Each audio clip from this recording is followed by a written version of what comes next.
अध्याय 18 उपसंहार संन्यास की सिद्धि।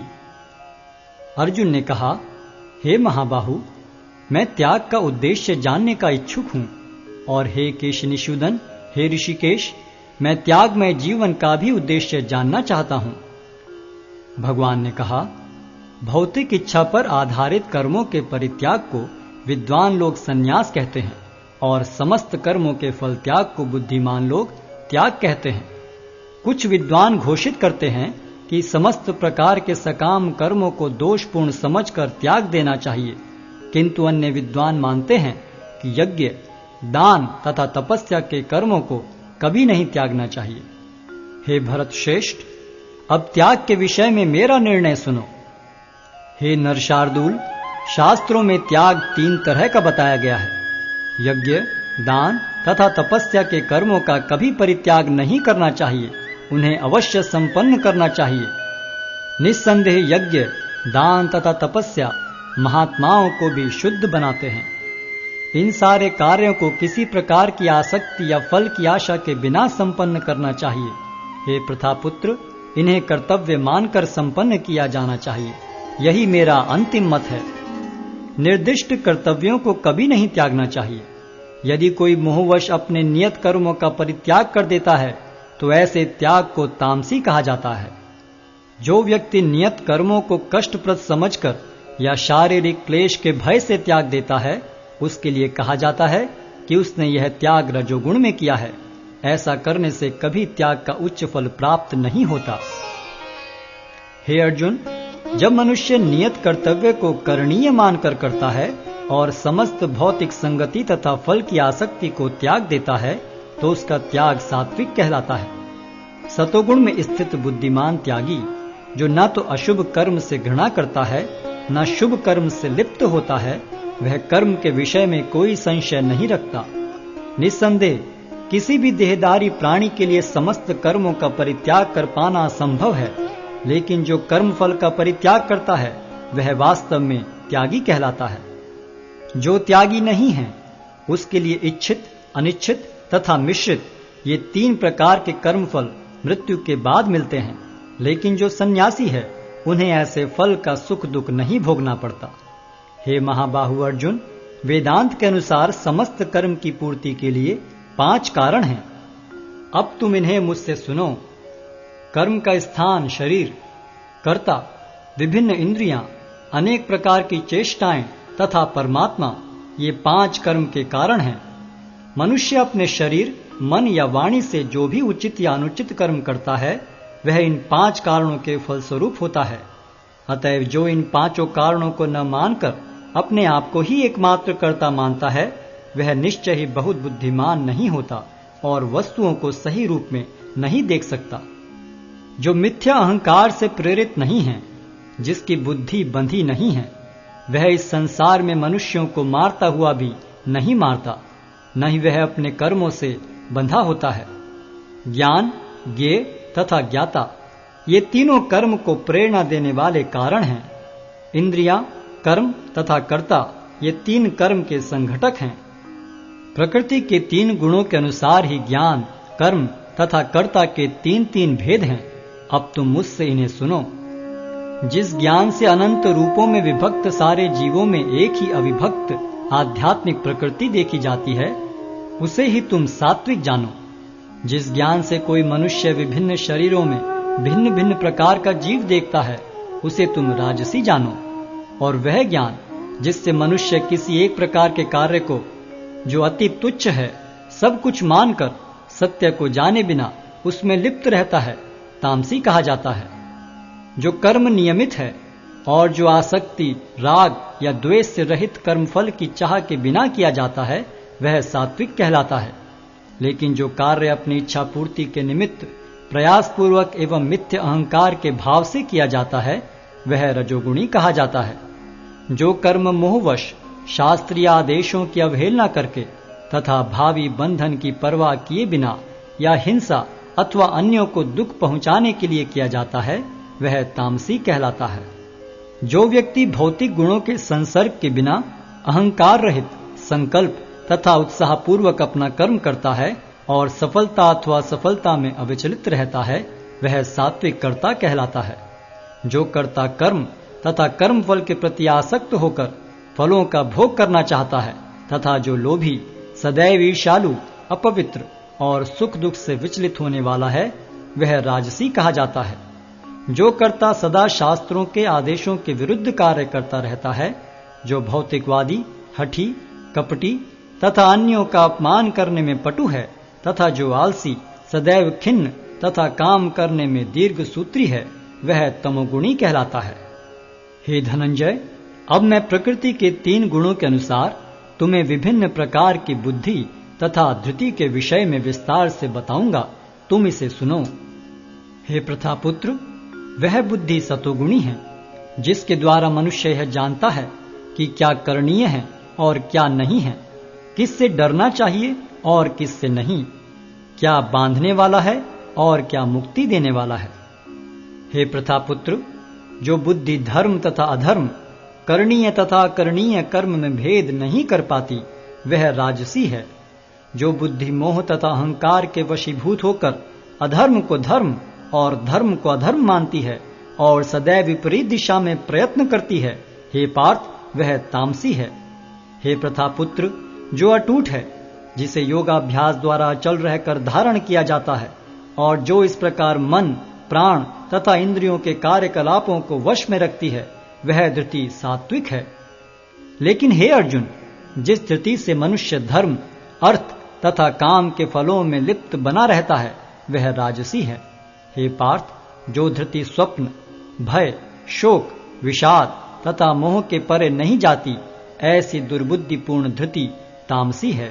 हे भरत श्रेष्ठ, अब मुझसे 3 प्रकार के सुखों के विषय में सुनो, जिनके द्वारा बद्ध जीव भोग करता है और जिसके द्वारा कभी कभी दुखों का अंत हो जाता है। जो प्रारंभ में विष जैसा लगता है, लेकिन अंत में अमृत के समान है, और जो मनुष्य में आत्म साक्षात्कार जगाता है, वह सात्विक सुख कहलाता है। जो सुख इंद्रियों द्वारा उनके विषयों के संसर्ग से प्राप्त होता है और जो प्रारंभ में अमृत तुल्य तथा अंत में विष तुल्य लगता है, वह रजोगुणी कहलाता है। तथा जो सुख आत्म साक्षात्कार के प्रति अंधा है, जो प्रारंभ से लेकर अंत तक मोहकारक है और जो निद्रा, आलस्य तथा मोह से उत्पन्न होता है, वह तामसी कहलाता है। इस लोक में, स्वर्ग लोकों में या देवताओं के मध्य में कोई भी ऐसा व्यक्ति विद्यमान नहीं है जो प्रकृति के 3 गुणों से मुक्त हो। हे परंतप, ब्राह्मणों, क्षत्रियों, वैश्यों तथा शूद्रों में प्रकृति के गुणों के अनुसार उनके स्वभाव द्वारा उत्पन्न गुणों के द्वारा भेद किया जाता है। शांति प्रियता, आत्मसंयम, तपस्या, पवित्रता, सहिष्णुता, सत्यनिष्ठा, ज्ञान, विज्ञान तथा धार्मिकता, ये सारे स्वाभाविक गुण हैं जिनके द्वारा ब्राह्मण कर्म करते हैं। वीरता, शक्ति, संकल्प, दक्षता, युद्ध में धैर्य, उदारता तथा नेतृत्व, ये क्षत्रियों के स्वाभाविक गुण हैं।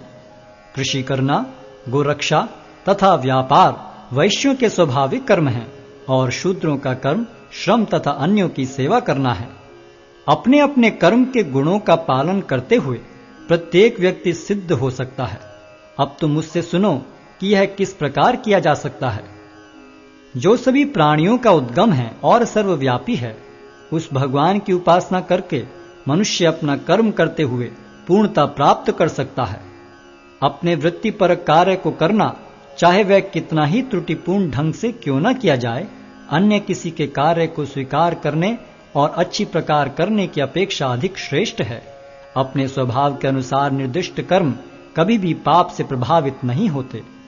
प्रत्येक उद्योग किसी न किसी दोष से आवृत होता है, जिस प्रकार अग्नि धुएं से आवृत रहती है।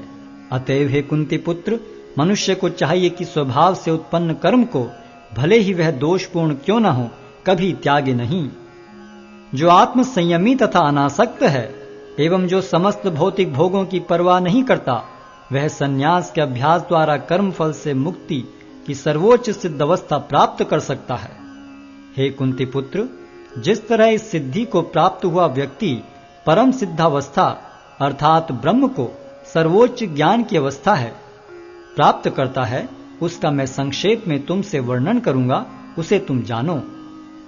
अपनी बुद्धि से शुद्ध होकर तथा धैर्यपूर्वक मन को वश में करते हुए इंद्रिय तृप्ति के विषयों का त्याग कर राग तथा द्वेष से मुक्त होकर जो व्यक्ति एकांत स्थान में वास करता है, जो थोड़ा खाता है, जो अपने शरीर, मन तथा वाणी को वश में रखता है, जो सदैव समाधि में रहता है तथा पूर्णतया विरक्त, मिथ्या अहंकार, मिथ्या शक्ति, मिथ्या गर्व, काम, क्रोध तथा भौतिक वस्तुओं के संग्रह से मुक्त है, जो मिथ्या स्वामित्व की भावना से रहित तथा शांत है, वह निश्चय ही आत्म साक्षात्कार के पद को प्राप्त होता है। इस प्रकार जो दिव्य पद पर स्थित है, वह तुरंत पर ब्रह्म का अनुभव करता है और पूर्णतया प्रसन्न हो जाता है। वह न तो कभी शोक करता है, न किसी वस्तु की कामना करता है। वह प्रत्येक जीव पर संभाव रखता है। उस अवस्था में वह मेरी शुद्ध भक्ति को प्राप्त करता है। केवल भक्ति से मुझ भगवान को यथारूप में जाना जा सकता है। जब मनुष्य ऐसी भक्ति से मेरे पूर्ण भावनामृत में होता है, तो वह वैकुंठ जगत में प्रवेश कर सकता है। मेरा शुद्ध भक्त मेरे संरक्षण में समस्त प्रकार के कार्यों में संलग्न रहकर भी मेरी कृपा से नित्य तथा विनाशी धाम को प्राप्त होता है। सारे कार्यों के लिए मुझ पर निर्भर रहो और मेरे संरक्षण में सदा कर्म करो। ऐसी भक्ति में मेरे प्रति पूर्णतया सचेत रहो। यदि तुम मुझसे भावना भावित होगे, तो मेरी कृपा से तुम बद्ध जीवन के सारे अवरोधों को लांघ जाओगे। लेकिन यदि तुम मिथ्या अहंकारवश ऐसी चेतना में कर्म नहीं करोगे और मेरी बात नहीं सुनोगे, तो तुम विनष्ट हो जाओगे। यदि तुम मेरे निर्देशानुसार कर्म नहीं करते और युद्ध में प्रवृत्त नहीं होते हो, तो तुम कुमार्ग पर जाओगे। तुम्हें अपने स्वभाववश युद्ध में लगना होगा। इस समय तुम मोहवश मेरे निर्देशानुसार कर्म करने से मना कर रहे हो, लेकिन हे कुंती पुत्र, तुम अपने ही स्वभाव से उत्पन्न कर्म द्वारा बाध्य होकर वही सब करोगे। हे अर्जुन, परमेश्वर प्रत्येक जीव के हृदय में स्थित है और भौतिक शक्ति से निर्मित यंत्र में सवार की भांति बैठे समस्त जीवों को अपनी माया से घुमा रहे हैं। हे भारत, सब प्रकार से उसी की शरण में जाओ। उसकी कृपा से तुम परम शांति को तथा परम नित्य धाम को प्राप्त करोगे। इस प्रकार मैंने तुम्हें गुह्यतर ज्ञान बतला दिया। इस पर पूरी तरह से मनन करो और तब जो चाहो सो करो। चूंकि तुम मेरे अत्यंत प्रिय मित्र हो, अतः मैं तुम्हें अपना परम आदेश, जो सर्वाधिक गुह्य ज्ञान है, बता रहा हूं। इसे अपने हित के लिए सुनो। सदैव मेरा चिंतन करो, मेरे भक्त बनो, मेरी पूजा करो और मुझे नमस्कार करो। इस प्रकार तुम निश्चित रूप से मेरे पास आओगे। मैं तुम्हें वचन देता हूं, क्योंकि तुम मेरे परम प्रिय मित्र हो। समस्त प्रकार के धर्मों का परित्याग करो और मेरी शरण में आओ। मैं समस्त पापों से तुम्हारा उद्धार कर दूंगा। डरो मत।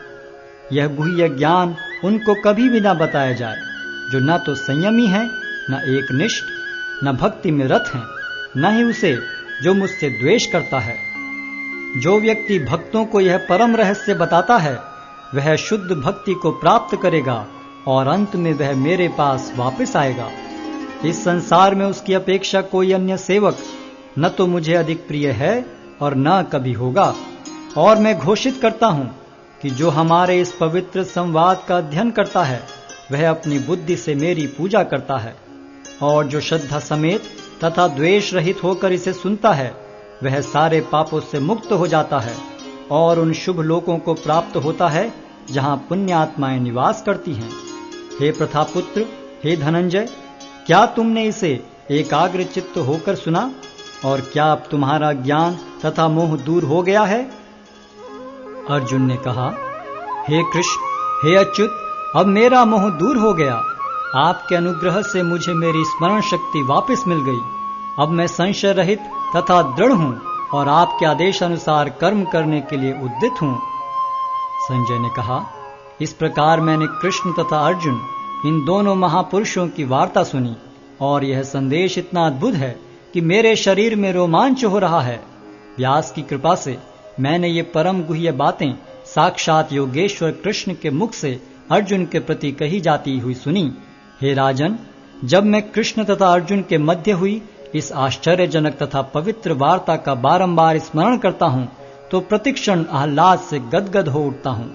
हे राजन, भगवान कृष्ण के अद्भुत रूप का स्मरण करते ही मैं अधिकाधिक आश्चर्यचकित होता हूँ और पुनः पुनः हर्षित होता हूँ। जहाँ योगेश्वर कृष्ण हैं और जहाँ परम धनुर्धर अर्जुन हैं, वहीं ऐश्वर्य, विजय, अलौकिक शक्ति तथा नीति भी निश्चित रूप से रहती है, ऐसा मेरा मत है। हरे कृष्ण कृष्ण कृष्ण हरे हरे, हरे राम राम राम हरे हरे। हरे कृष्ण कृष्ण कृष्ण हरे हरे, हरे राम राम राम हरे हरे।